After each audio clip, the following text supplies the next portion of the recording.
All right, let's start with question number 1. What is the value, quit crinkling the bottle, please. What is the value of this expression? What needs to be the first step in solving the expression? Contrail. What you gotta do is you gotta turn 3 and 5/6 into an improper fraction. All right, turn everything into improper fractions. What are the new fractions for this expression? 23/6 plus 2/6 plus negative 25, plus negative 31/4. Very good. All right, let's fix that 4. It looks terrible. All right. So now that we've got everything into improper fractions, where would be another good step to do? All right, Kentrell, you can have it back. What you do is you try to figure out how to make that. What I did was I went on and did the 23 plus 2 and got 25/6. That's exactly what I would have done. And then I figured out how to make that 6 and a 4 equal. So I figured out that they both could be 12. So I did 6 times 2 and got 50/12. And then I did 25 times 2 and got 50. And then I did 4 times 3 and got 12. And then 31 times 3 and got 93, negative 93. Okay, so you found the common denominator of 12, and you multiplied this by 2, and then multiplied this by 3. And what did you say your new fractions were? 50/12 plus negative 93/12. Very good. And be careful. I think one of the issues we've seen is this negative disappearing, which is why I say keep it in your numerator. All right, where do we go next in solving this? All right, Mr. Control. And then I had did 50 plus negative 93 and got negative 43/12. All right. Combine those numerators to negative. Where did that 42 come from? All right, so we have negative 43/12. And then I did 40. I did 12 divided by. I did 43 divided by 12 and got negative 3 and 7. 12. All right, long division goes in 3 times.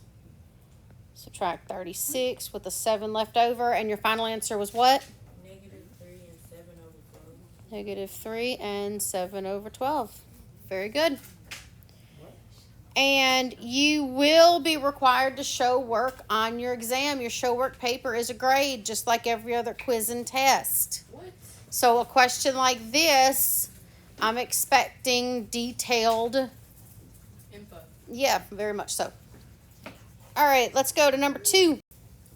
What is the decimal form of negative 14/15? And the show work for this is very simple.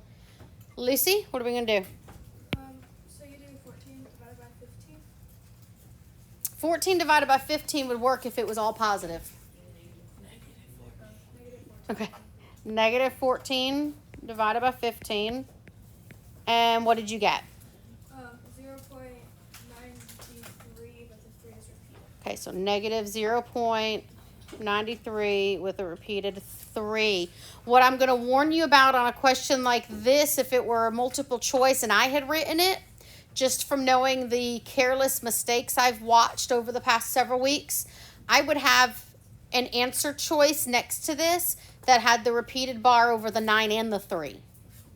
So be very careful that the bar is only over what is repeated. Okay? All right, question number 3. Write an equivalent expression to 18 minus 23. It should have been reworded. What I would like to hear from you is, what is its addition problem that's equivalent to it? And how do we change it into an adding problem? Carter Kate. You do leave change, and then it'll be 18 plus negative 23. Good. 18 minus 23, leave change.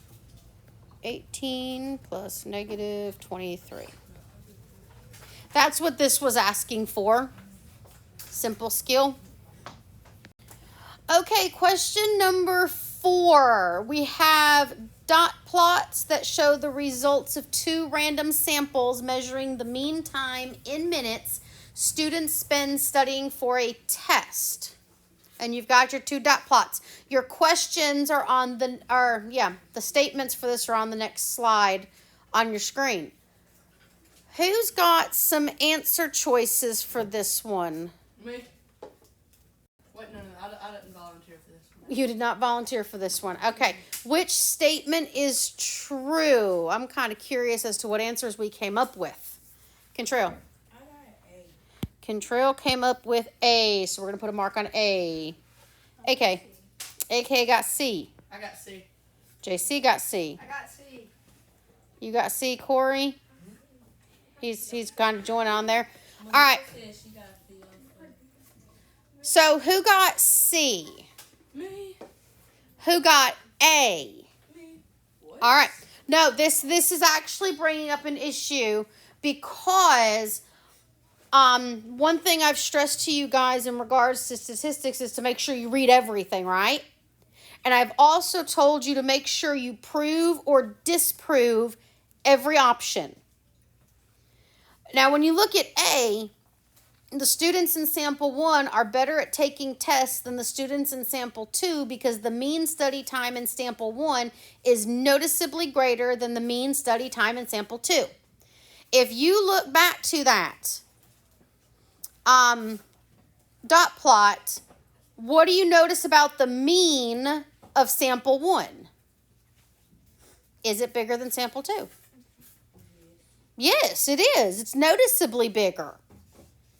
But the question is, what are the dot plots talking about? Oh.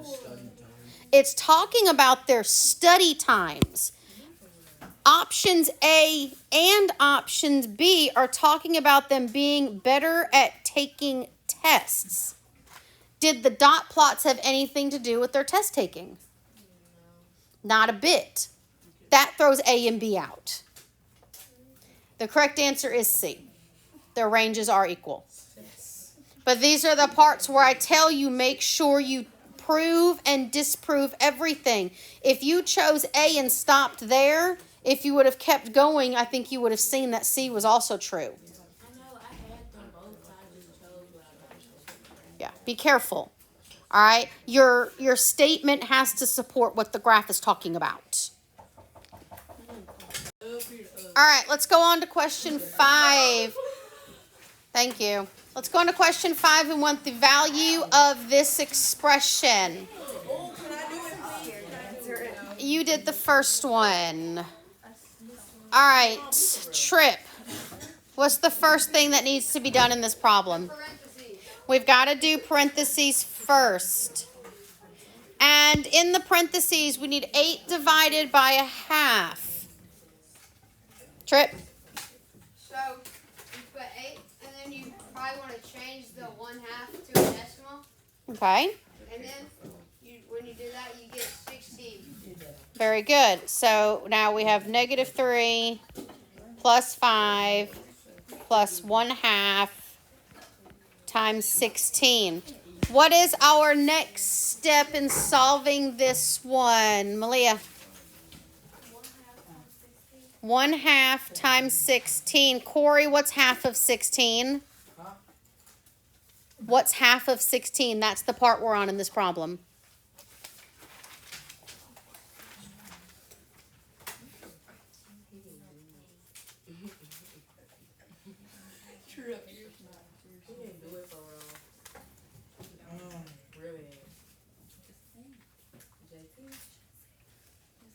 Oh, half of 16 is 8. Thank you. Half of 16 is 8.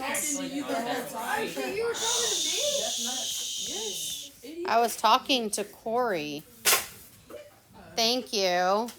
Oh, by the way, with your terminology here, class is being recorded. Just thought I'd let you know. All right, now that we're at -3 plus 5 plus 8, where do we go to now, AK? Wait, what do you mean?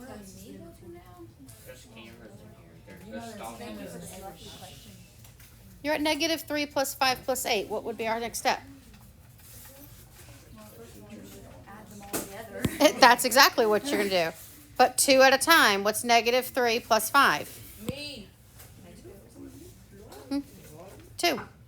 And 2 plus 8 gives us a final answer of 10. That is your answer. All right, question number 6. We want a number equivalent to 6 and 5/8. Give me since this is a mixed number, give me the improper fraction followed by the decimal. I think both of those would be good. All right, what is the improper fraction, Emma? 53/8. And what is the decimal, Addie? 6.6. What was the rest of it? 25. Very good. Just making sure we can convert between the different number forms. All right, question number 7. We want the value of the expression -5 times 3/4 divided by 1/3. Where do we need to start, Ollie? We're going to start in the parentheses. And what is it in the parentheses that we need to do to solve this? Keep, change, flip. All right, so we have -5 and in parentheses 3/4 times 3/1. All right, keep it going, Ollie. And then it would be 9/4. Okay, 9/4.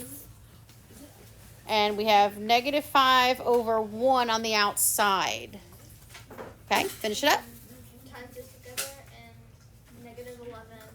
Well, if I multiply this together, it's going to give me -45/4. That's not right. How is it not right? Don't two. Oh, never mind. Okay. I thought it was a negative in the first. Oh, okay. No. Do you want decimal or fraction? All right. What is it as a decimal? If you do -45 divided by 4, -11.25, and 0.25 should be an easy fraction conversion for us. Good. -11 and 1/4. Very good. Yes, or -11 and 25/100 if you used a decimal. I did not get that. I don't know what I did wrong. Then you need to compare your work to the work that's on the board. Okay, at first I did 3/4 divided by 1/3, so I did keep, change, flip, Okay, that's what we've got on the board. and then 12/4. But it's not 12/4, it's 9/4. 3 times 3 is 9. Oh yeah, okay. That's what I didn't do. I forgot to flip my stuff. Gotcha. I said it, but I didn't do it. Good deal. All right, let's go to number 8. We have 2 expressions equivalent to the distance between -2 and -15. I want us honing in on the word distance. There are 2 specific things that you need to have in a distance expression. What's the first one? Yes, ma'am. It has to include absolute value bars. All right, so we know we'll have to have absolute value in it. What is the second thing that is required in distance? It's a specific operation. Addition. No. Subtraction. And this should be something good to keep in our notes because I'm hoping right before you take this test that you review over this. And real big next to subtraction. There is no addition when we find the distance between 2 numbers. It is going to be done through subtraction.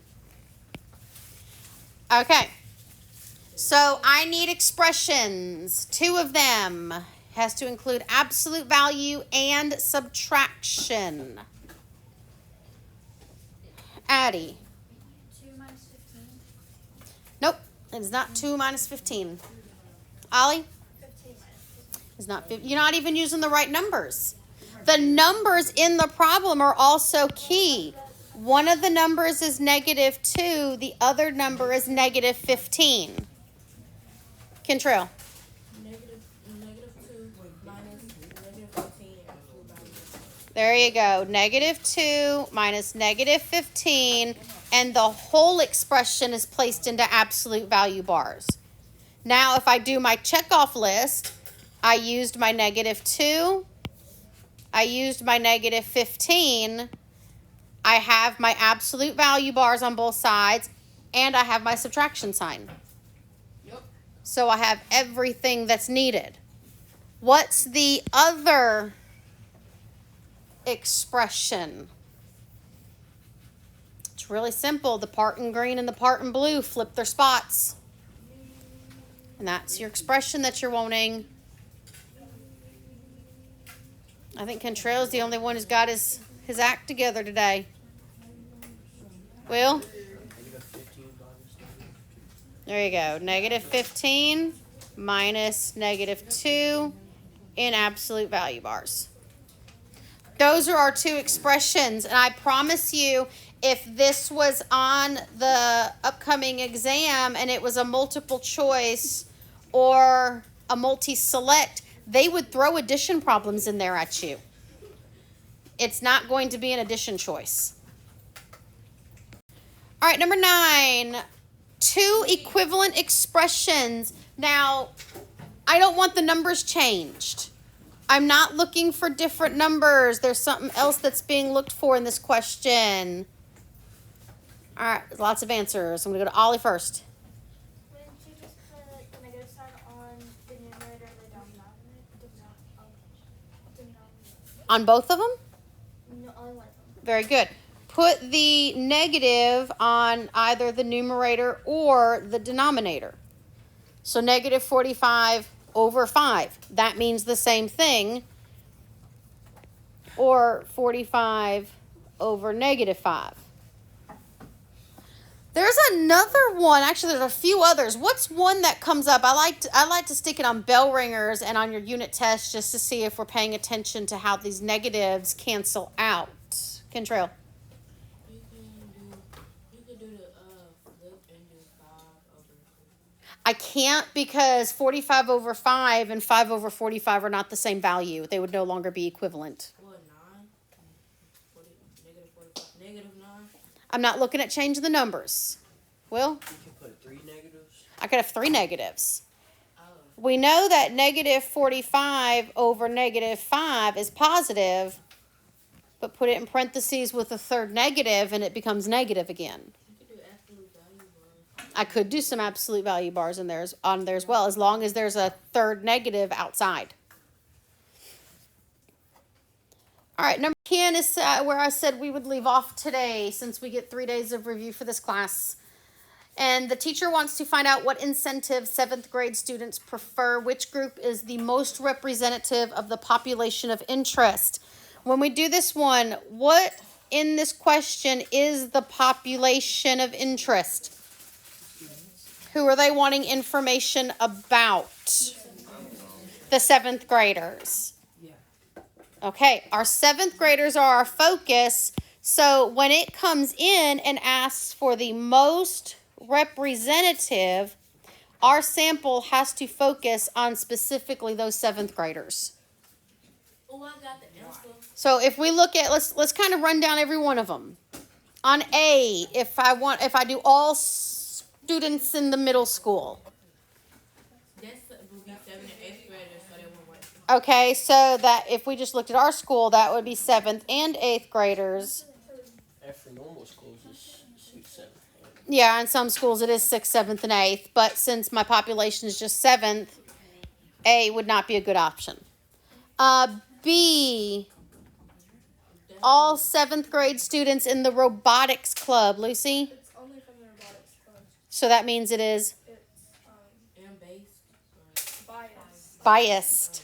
That's good. Since we're picking information from just one specific group, it becomes a biased, and we don't want it. All right, C, every sixth student, it doesn't say sixth grader, it's every sixth student to walk into the middle school one morning. That's still the 7 and 8th. Addie? It says every 6 students walking to middle school. It doesn't mean just 7th graders. It could be 8th graders too, or 6th graders.